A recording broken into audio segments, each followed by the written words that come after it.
Crossing the border into Guatemala was a breeze. I was the first one in line in the morning. Second in line were Dragon and Kelton from Canada. Their van runs on used vegetable oil, and it seems a lot like a mobile palace to me. Immediately after I crossed the border, I noticed a huge difference. The streets were crowded with tuk-tuk taxis, careening every which direction, and there were a lot more motorcycles on the road. And for miles, the road was lined with little stores selling everything you can imagine, presumably at a lower cost than can be gotten anywhere in Mexico. Crossing into Guatemala has officially brought me to the land of bling-busses. These repurposed school buses have been retrofitted with massive amounts of chrome and painted with astonishing colors, and they are always driven at the limit of what they are mechanically capable of and what the roads will permit.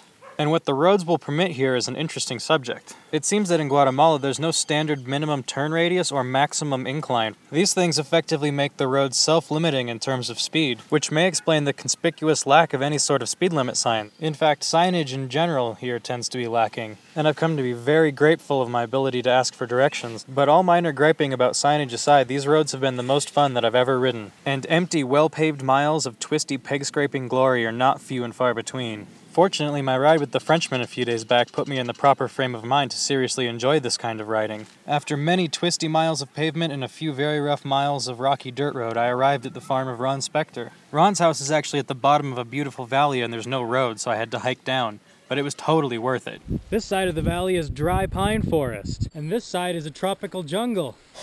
And right between the two, Ron has his gardens and his house right next to the river. The other volunteer at Ron's place is Rio. He's also on two wheels, but his ride is purely human-powered. He left Fairfax, California around 10 months ago, and his ultimate goal is to get to Brazil. Needless to say, he's one bad mother flower.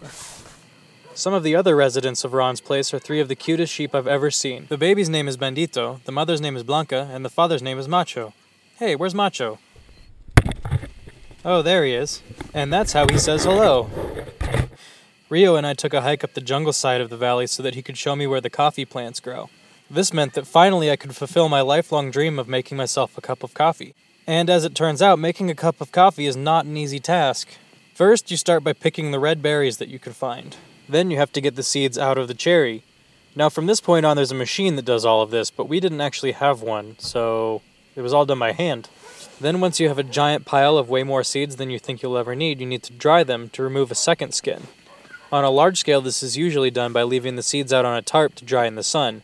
But since we were doing this on a small scale and we were in somewhat of a hurry, we decided to roast them over a fire. After the second skin was removed, the seeds went back on the fire for their final roasting, and then they went into the grinder. For this we use a standard corn grinder, but it works great for coffee as well. And then, one chilly morning in the highlands of Guatemala, I got to drink the first cup of coffee that I ever really made. And as you can probably guess, it was absolutely delicious. Another task done by hand here is laundry. Just about every household south of the United States has a sink with a built-in washboard, and these washboards have taught me to be eternally grateful for the humble washing machine, quite possibly the most time-saving device in my entire life. It wasn't all fun and games at Ron's place, though. We did manage to get some serious work done as well. I built an excellent doghouse for Ron's very pregnant dog, which she promptly ignored, and a cat-proof cupboard, which the cats immediately attacked with all of the force they could muster.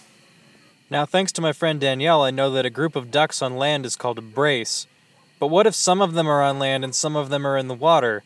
And what if it's shallow water and they're still kind of walking? And whose horrible idea was it anyway to change the name of a group of animals depending on their location? I mean, would you call a group of turkeys something different if they were in the water? Well, I guess, yeah, that should probably have its own name. That's a bad example. Shortly after leaving Ron's place, I was presented with the wide 4-lane expanse of the true Pan-American Highway. This is prime bling bus habitat, and there's so many of them that I find it hard to believe that this many people could possibly need transportation to somewhere. I got my first and only glimpse of Lake Atitlan at a small restaurant with an amazing view. The lake is a major tourist attraction, but since I didn't open a single guidebook when I was planning this trip, I didn't know that. I'll just have to add it to my list of things to see on the next trip.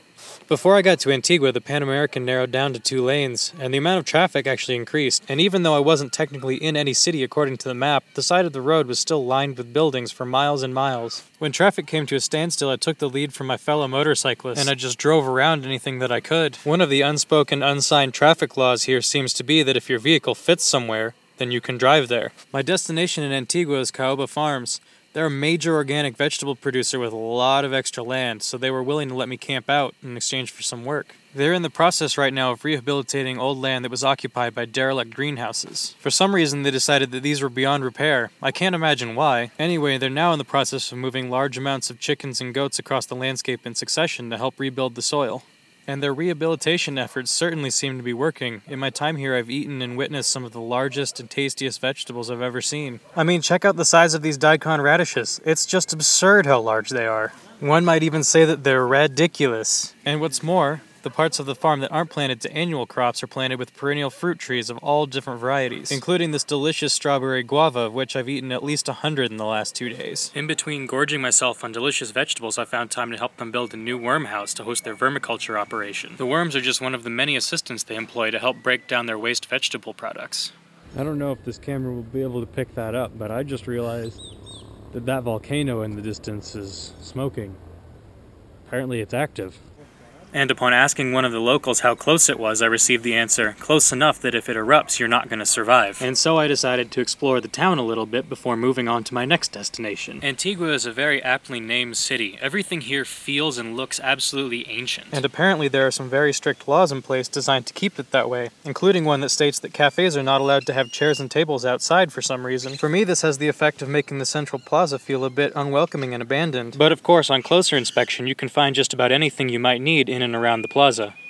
Another thing that I've noticed is that the KLR looks like an absolute monster parked next to all the local bikes. And it certainly feels like a monster trying to maneuver through traffic sometimes. But out on the highway, I'm eternally grateful for that extra bit of speed and stability that a larger bike provides. That's all for this time. Let me know if you have any questions or comments or anything. And if you're interested, I'll put a link to both Rio and the Frenchman's blogs in the description of this video. I'd like to send a big thank you to Dustin Barrett for the donation he sent me, and I'll see you all next time from Honduras.